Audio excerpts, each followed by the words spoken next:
We meet in an hour of change and challenge, in a decade of hope and fear, in an age of both knowledge and ignorance. If this capsule history of our progress teaches us anything, it is that man in his quest for knowledge and progress is determined and cannot be deterred.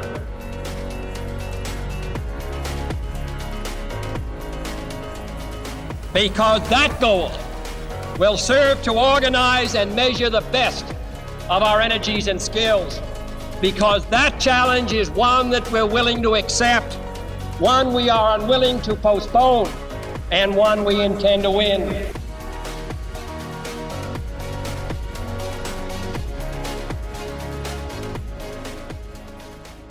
So we are here today for a very special 50th episode. It's always my distinct and rare pleasure to on these episodes, 50, 100, 150, 300, whatever it is, to take a moment and actually interview a member of our own team. And so we have with us today the mastermind behind Energy Impact, Olivia Columbus. Welcome. Hi, thanks so much for having me. Yes. So, for anyone who doesn't know you yet, you are the brains behind this podcast series. You also run our other podcasts as well. But we'd love to take the opportunity, as we do, to learn a little bit about you. And also invite another special guest to the episode. Yes, Brett's dog is here today with us. So why don't you tell us just a little bit about yourself? Where did you grow up? How did you get interested in energy? And how did we even get in touch to begin with? Yeah, so I grew up in Ridgewood, New Jersey. It's right outside New York City.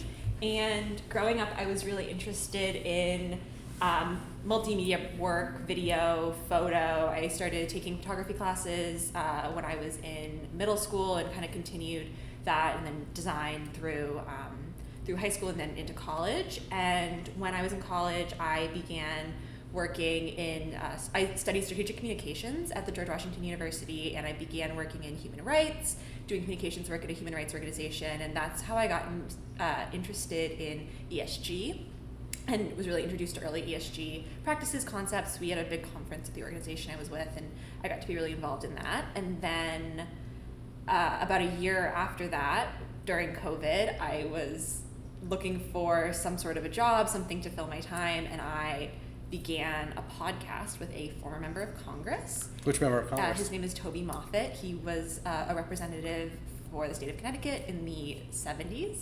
And so I helped him launch this podcast, and we focused on reimagining political issues post-election.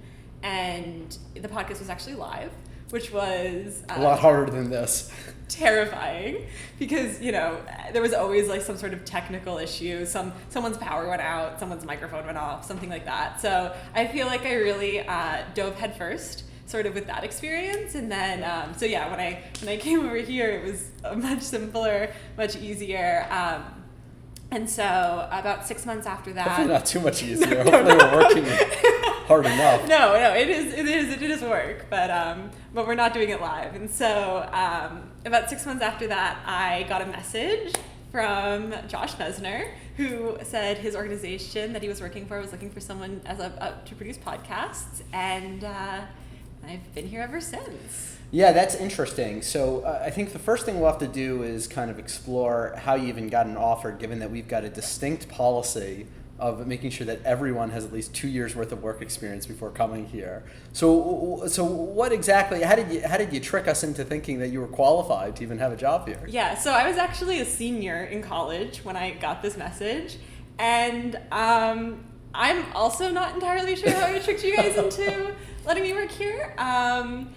I think I had a lot of experience kind of doing some of the things that I was going to be needing to do for this job in launching this podcast on my own, and then also in my role at my former job when I was in college. I was really lucky in that I got to be really hands-on, and even though I was an intern, I got to sort of lead a lot of projects on my own, and so I think I had some of that experience of just kind of taking charge and getting things done that was really valuable when I started here. And we have a small team here, or had a small team. I think we have a much larger team now, but that was sort of helpful, and I think gave me a lot of experience that I probably would have typically gotten in my first few years. Yeah, it's pretty amazing. I'll tell you from my perspective, first, the way you were able to speak so articulately and confidently about your experience managing that podcast really stood out to us. I think it's incredible that someone in college can gain such experience that's in today's era where podcasts are like a legitimate media channel that now all sorts of corporations are employing as part of their core marketing strategy. That someone so young can gain such like credible and realistic experience that is so commercially viable as well. So I think that's pretty amazing. I was skeptical of that, and you've proven that case, above and beyond. I think something else that stood out to me, I remember during our interview, you had mentioned the type of person that you were seeking to interview, and there was actually a little bit of overlap in some of the type of people that you need to recruit here. Maybe it was in the energy finance space.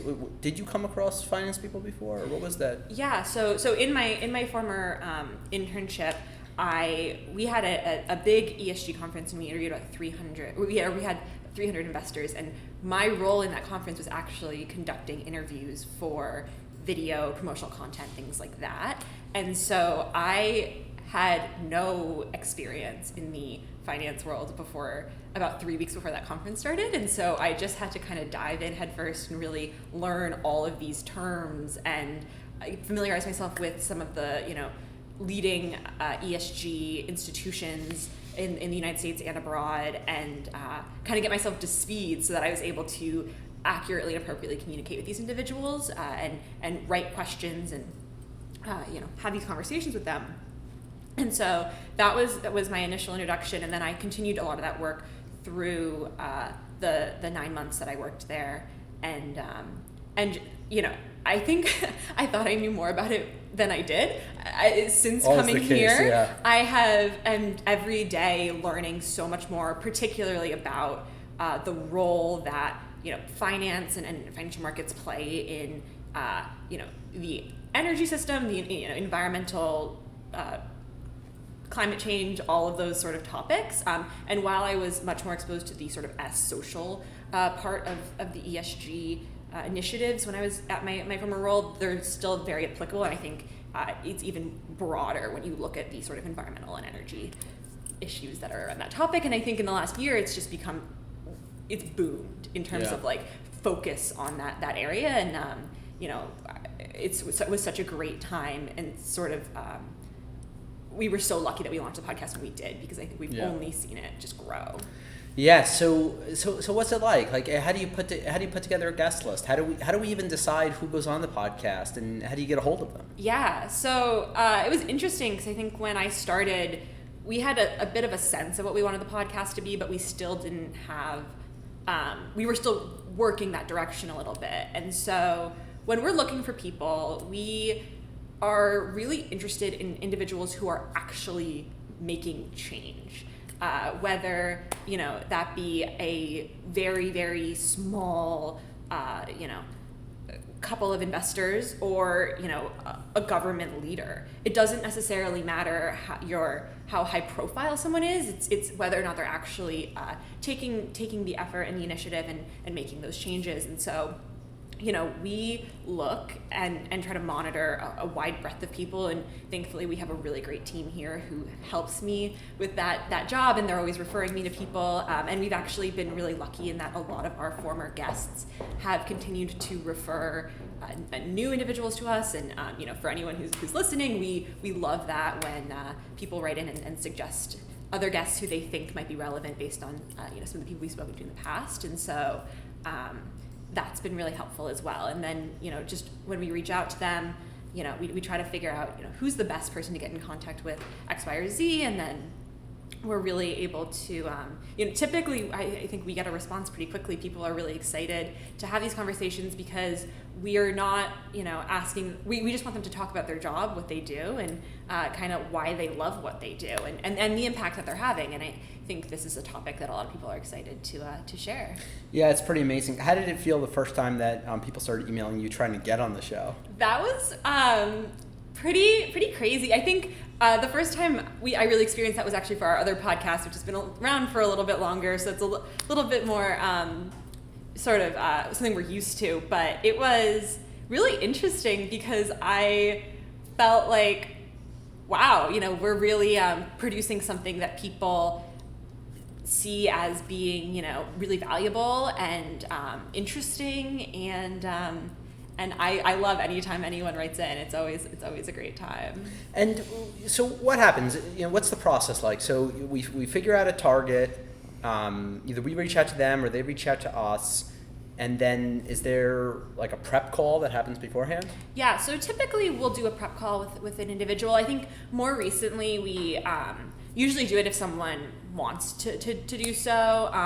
With Zoom, it's become so much easier to have these conversations that I think a lot of people are just really comfortable. But usually we'll email back and forth, decide on some topics we're going to cover. Maybe we'll have a call and chat about the topics, run some tech tests, things like that. And then pretty quickly thereafter, we get you on the phone with them or another one of our hosts, and we record the interview, and it's about an hour, and we cut almost nothing, and it's that's pretty amazing. Is that surprising to most guests how little we cut? Shocking. And what do we cut? When would we make a cut? Generally, like when a dog chews through the wire. Right. When a dog chews through the wires, or maybe someone says something and they meant to say something a different way, and they'll stop us and correct themselves, and we cut that. But that's pretty much it. We try to leave the conversation really natural and really expose our audience to the actual conversation that happens, not give them something that's highly produced. Yep. Yeah. No. I think that's pretty important. So there's we got, I guess, 4 hosts for Energy Impact. We do. I guess I did some of the earliest episodes. How do you break up the rest of the episodes between the hosts? Who does what? And are there differences that you notice between the hosts and their style? Yeah, so it's interesting. So we have different hosts who, Energy Impact's really cool because everyone who hosts Energy Impact is someone who actually works at the Energy Impact Center, which is the organization that Brett founded. And so our hosts host specific episodes based on their area of work and the area that they focus on professionally. So we have Michael, Michelle, and Adam. Those are our 3 other hosts. Michael typically focuses on the finance episodes, and he's our newest host, so you were hosting a lot of his sort of focus prior to him joining us. Michelle typically focuses more on policy, and then sort of broadly is also kind of similar to you. She's able to cover a lot of different areas. So she's been recently hosting some of our journalists and a few other guests. And then Adam mostly focuses on government relations and other sort of industry experts. So people who are experts in things like PPAs and high energy offtake situations, things like that. That's really Adam's area of focus. And what about the style? What do you notice about the host different styles? It is really interesting. I think for you've done so many of these episodes that it's just second nature almost. I don't feel that way. I feel like I get sloppier over time because I've done so many, I take them less seriously. And so I just I'm not as focused as I used to be in earlier episodes. No, you definitely seem the most comfortable. You just are able to walk in there and do it. And a secret about Brett is that usually I'm filling him in right before he goes in. I'm like, hey, I had to tell them. I mean, he is obviously very familiar with who's coming on. But sometimes not. I give him some prep right before he goes in. Yeah, what's it like? Describe as literal details you can. What the first what 5 minutes before the episode are like. All right. So Brett usually is coming from another call. So he'll come over to my desk. He'll say, all right, this is Five is generous. It's usually closer to 3 minutes before we're starting. He comes over to my desk. He says, "All right, who's this guest?" And I give him a rundown. He's always read the sheet. I write a big prep sheet with the person's background and all of their information. So he is somewhat familiar, but he takes a lot of calls in the day. So I understand that there's a lot going on. And so, how do you decide? So you got 3 minutes to kind of to brief me or anyone on one of these. How do you decide what to communicate? Yeah, typically I focus on what they are currently doing. So what their current role is and what they do there. Why we are interested in speaking to them. Maybe they raised a fund recently, or they're a government official and they're working on some really important initiative, something like that. And then anything kind of other various things you need to know about the individual, but it's mostly those two things. And then I think that actually makes it a better episode, though, in that you're learning with the audience. Yeah. So I even for our other hosts, I try not to prep them too much because I want them to learn things about our guests live. I think you ask better questions. You actually ask the questions that the audience is also thinking about. Okay, well, you don't have to pamper me too much here. Let's hear about some of the other guests too. What are some of their strengths? All right. Or the other hosts. Yes, the other hosts.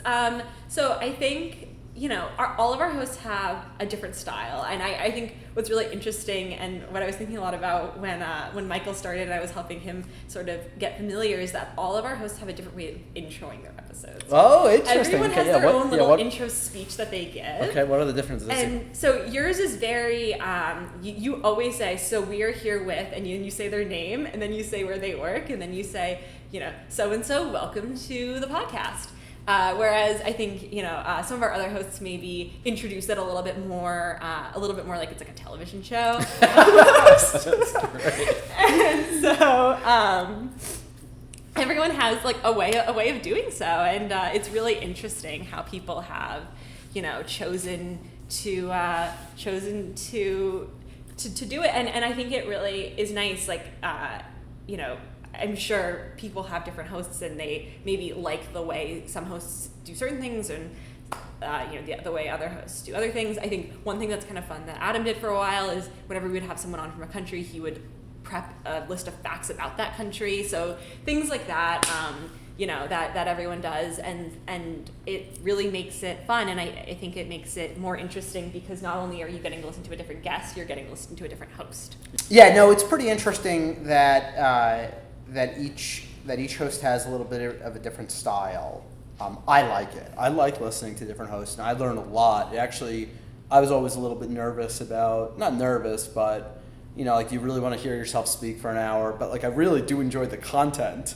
So now that we have diversified our lineup of hosts, I can actually enjoy our own podcast more.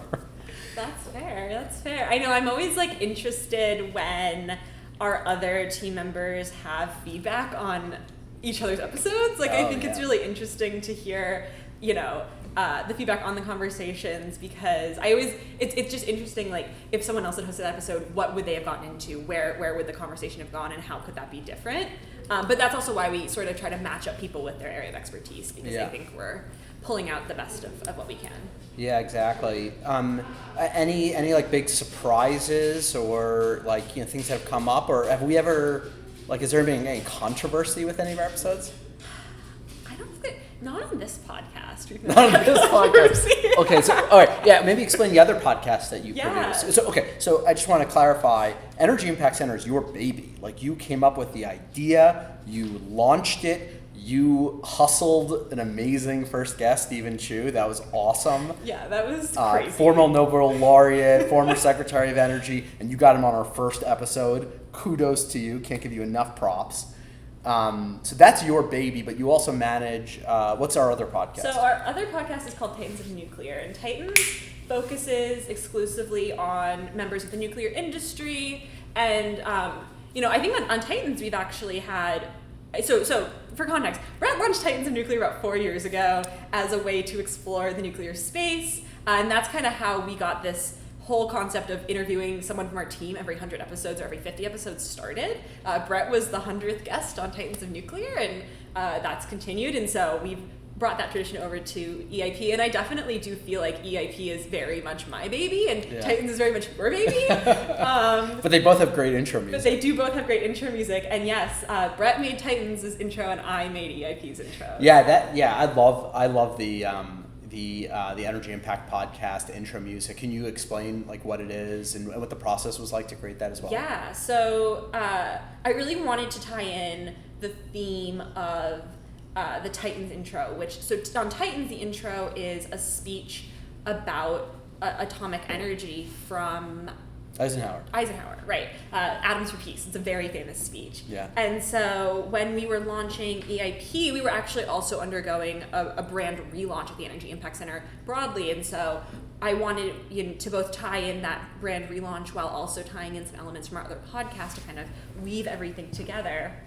And so we took this idea. We worked through a bunch of different things, and we took this idea of the speech being really important. And so I was looking through speeches that sort of emulated this idea of technological progress and innovation, and looking for things that sort of struck that. And we came across John F. Kennedy's speech about space travel and going to the moon. And while that's not, obviously about energy, he actually does talk a lot about energy. That was crazy. I didn't know that. So this is the famous JFK we speech. Go to the moon. Yes. And part of that speech that other people know about, he talks about energy, and he's also referring to nuclear energy. Oh yeah. And actually emulating the success of American technological ingenuity, pioneering new types of science, and how successful we were with nuclear as a way to kind of create the confidence that we can do this with space too, right? Exactly. And we didn't even know this. We had no idea. We just found this speech, and we felt like it was really impactful and really powerful, and so we took it, and the first couple edits were pretty rough because it's an old speech and he gave it outside. Yeah. And so the audio is just not great. And I really worked it. And actually the first few versions, we had some very different intro music. Yeah. Brett chose some EDM. That was really, really rough. So eventually we got to this piece, and then Brett basically went to Atlanta for 3 days to our other office, came back, and I just had this ready. Yeah, and all amazing. I did for 3 days was listen to JFK's voice. Yeah. And I also thought it was really cool because before I worked here, my old job, I actually worked for the Kennedys. And so it was a really cool way to kind of tie in my sort of just work that I've been doing. Yeah. The work I'd been doing before with this job, and something that I was really passionate and thought a lot about. Yeah, I actually think that you made a serious improvement. I don't know if other people know this, but you changed the emphasis on at least one of the words by jumping up the volume or cutting a little bit of a gap. You literally changed his tone a little bit, and I think made it way better. And I'm like, JFK, come on, you're supposed to be this great orator. You should have done what Olivia did to your speech. Right? Come on. How did your speechwriter not tell you to do that? Exactly. Just since the beginning with this podcast, maybe it was because some of the lessons learned, having done over 300 episodes on Titans of Nuclear, but I just feel like the way that we launched it, the types of guests that we've had, everything has just come together so well. We've gotten to speak to so many interesting people, and it really is your baby. It's all thanks to you to make everything work so seamless and flawless. And maybe I should just take this up as an opportunity to publicly thank you. You make my job, you make everyone's job here so easy. So it's pretty incredible to watch you work. So tell us what's next? What else do you want to accomplish? And what's it like to work here at Energy Impact Center? Yeah. So next, another 100 episodes is next. Really, we are looking forward to having some more really exciting guests. I think, we were lucky. I don't think any of us could have imagined in the first 50 episodes we would have had on who we did. Yeah. Stephen Chu, that was crazy and totally random almost. We just reached out and he said yes. But that's really the secret. Don't make it seem that easy. But, we've had some really incredible experts in the first 50, and I'm hoping that we can double that in the next 50 and, beyond. But we're, finally starting to travel. We're about to go travel for our other podcast to record some episodes, and hoping to be able to do the same Where are you going? For Energy Impact. We're going to go to the World Nuclear Exhibition in Paris. Paris, okay, not too bad, yeah. So that's a podcast trip, really exciting, yep. And hopefully, we can do the same for EIP eventually as things begin to open up, and we're able to find some more energy finance conferences, things like that. Yeah. So finance is one of the three legs of the Energy Impact podcast. journalism, right? Understanding how people write about this, how people communicate in the public sphere, and then just kind of general like industry policy. Are there areas that kind of as you listen to this that you just personally want to hear more about that maybe even we haven't discussed yet, but kind of strategically where you'd like to see new guests coming from? Yeah, so I think one area maybe we've like been looking to, there's kind of two areas I think we've been looking to break into but maybe haven't yet. We've done a few episodes about energy offtake, high energy users, and how industries that use a lot of energy are handling this clean energy transition. Yeah. And that's somewhere, we've spoken to folks from Google and some PPA experts, things like that. But I would love to speak more with professionals in that industry and learn about energy purchasing. Like that is a huge space that a lot of people just don't think about, and how companies that are signing on to these massive clean energy pledges are actually executing those pledges, because that's a huge challenge that they're going to have to face in the next 10 or 30 years, depending on what their initiatives are. What's it like, you just personally kind of like, okay, so you get to listen to these episodes, you get to like really digest the content.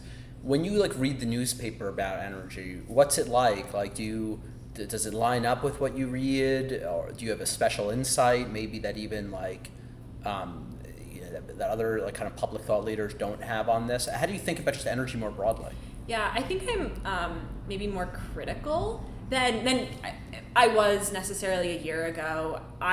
Energy was never something I thought about, really, right? And it was never something I thought I would go into as a career. I am not a sciencey or math person, and so it was something I definitely shied away from, because it was something I just never felt like I could tackle. And so being able to sort of come into it from a strategic communications perspective, where I'm always thinking about how is this issue being framed, and how are we how are we positioning these conversations in a way that it's in the most positive light, or how are different issues positioned against each other? And obviously at our organization we think a lot about nuclear energy. We have this nuclear podcast, so I'm often thinking about how is nuclear framed or positioned by in the news and things like that relative to other sources of energy, and also how are things like oil and gas framed, how are renewables framed, and how are those different frames impacting the way that the public perceives those. And okay, so like, what should we do? Like, if you were to kind of, you're in charge right now, let's say you're in charge of the whole organization, you're my boss, like, where should we be taking things? Like, how should we be changing how we see strategic communication in the energy sector? Who should we be focusing our time and attention on so we can have the greatest impact? No, it's such a good question, and I don't have a great answer for you, but I think we think a lot about how we are speaking, who we are speaking to, and how maybe they perceive these issues and the issues that we're focused on, and I think that's important. And I think energy, this whole like energy transition is something that that gets a lot of attention, but I also think it's maybe something that people they talk a lot about it, but like what are people actually doing to progress that forward? And I think that's something we think a lot about, right? Like how are we realistically going to reach net zero and go beyond net zero? And so I think from a strategic communications perspective, like that's something that we've always sort of driven home, but it's something that more broadly, I think across the world and across the country, we're seeing people finally get to like, all right, let's stop throwing out buzzwords. Let's think about what's actually going to get us there. Are you pretty optimistic? Do you see people kind of taking it more and more seriously as the years go by? So I think in the last year alone, we've seen people sort of come to terms with, okay, we need to stop pretending, but at the same time, I don't necessarily want to say that it's going to change anything until we see the impacts of these actions, right? I think especially, obviously, I focus a lot on the finance world and the financial markets and the role that they play, and I think that's one of the areas we've seen the most change in the last year, with a lot of these large institutions finally starting to put their money where their mouth is. Yeah. But at the same time, right, it doesn't matter unless the money is actually going towards things that make tangible impact. And so it's hard to say now, and broadly, a lot of people say we're not going to meet 2030 goals. So, looking ahead at 2050 and others, I think, like COP this year, people had such huge expectations for it and are now saying it's just not really going to come to fruition in terms of how they wanted it to go. And so I think that's just like another sign of like, don't let these opportunities go by. And every year we get more and more carbon emitted into the air. Yeah. So how are we putting a stop to that actually? Okay, so like, I mean, I kind of see the work that you do. I see all the prep work that you put into this. I see the level of expertise that you gained. When you talk to your peers about this, what's that conversation like? People in your generation, and you want to kind of communicate energy problems, or you evaluate what they know. So not like the top experts, but people, your colleagues. What's going on there? What do your friends think? Yeah, I think I drive my friends a little bit crazy because I always want to talk about energy and they're like not interested. But I think it is something that maybe not enough. I think a lot of people of my generation are very climate focused. They're very concerned with climate change. It's something we grew up with. It was never really a question, broadly speaking, whether or not climate change was there and whether or not it was an issue. But at the same time, I think maybe people don't think about the energy role enough. Yeah. People, if it's not something you're focused on every day, you don't realize how important clean energy is and how diverse clean energy is, right? There's a lot of different sources of clean energy. It's not just solar and wind, but I think most people my age probably just think that's all there is. Yeah, and so many different parts of the industry that need to be decarbonized. What people think of, I think when the average layperson thinks of energy, they think of electricity, right? They don't necessarily think of like building heat, which we've learned, even more than electricity accounts for carbon emissions. Oh, and by the way, it's 3 times harder to outcompete fossil fuels because fossil fuels produce heat 3 times better than they produce electricity. Exactly. So yeah, that's going to be pretty hard, huh? Yeah, and it's I think part of why my sort of generation thinks about climate change is because it's something that impacts us so broadly, right? And it's just so important, but it's one of those things like you don't realize how much it impacts you until you actually look at it on the level of all the different things in your life that it can play a role in. Your role, your career, I mean, like, how do you see it moving forward? I mean, I understand your early career, but now that you've gotten a chance to kind of like see some of your colleagues that are a little further along, do you see roles that you might want to step into in the future beyond podcast producer? Have you put any thought into that? Yeah, no, it's a really good question, and something I do think a lot about. I never thought I was going to be a podcast producer. My career to this point has sort of been a weird mix of just like the right place, the right time, kind of falling into jobs. I sort of took this original producer role because I had, it was COVID and I needed something to do, and I was looking for something that was of my interest, and I really thought I was going to go into politics, and then Josh reached out to me and I said, let's just try it. Your mom didn't believe that the offer was real. My mom, I definitely thought that my job was fake.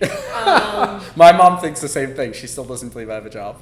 And I'm still kind of convinced a lot of my friends think my job is sort of fake because they're like, you're a podcast producer? Like, what? Like, you don't, that's not anything you've ever studied. Especially in the energy space, right? Like, politics, sure. Like, maybe that's, like, believable. But in the energy space, it's very confusing. So, okay, so where do you want to go? Where do I want to go?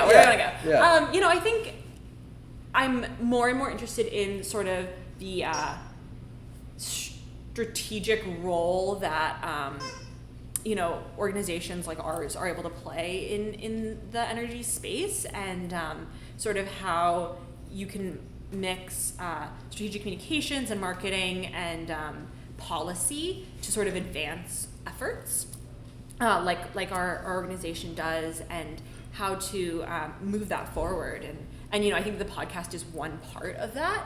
And so being able to really dive deep into that one part of our sort of strategy, if you will, is fascinating to me. And I would love to look at it more broadly and how sort of more pieces of communications are able to fill that in. Amazing. Okay, well, yeah, we'll make sure to create those opportunities for you. So let's think about just like kind of your vision for the future. If while the dog tears apart everything in this office. Your just vision, let's wrap up on that note, your vision for the future. If you were to kind of look 10, 15 years out, what does the world look like in your utopian, optimistic scenario? It's hard. We ask everyone this question, but I never think about it myself. Well, shame on you. This should be a softball. I think in my perfect scenario, we are rapidly decarbonizing our not just our electricity grid, but energy use broadly. And, we see a world that, actually values, deep decarbonization and not just as as a buzzword, right? When it's embedded within policy, within finance, within sort of all of these topics, and we just have a more informed society, and a society that's able to have conversations about these topics and sort of embed it into every decision that we make, and it doesn't have to be a scramble to hit net zero or begin decarbonizing, and we're already well on our way. Olivia Columbus, everybody. Our leadership in science and industry, our hopes for peace and security, our obligations to ourselves as well as others, all require us to make this effort, to solve these mysteries, to solve them for the good of all men and for the progress of all people.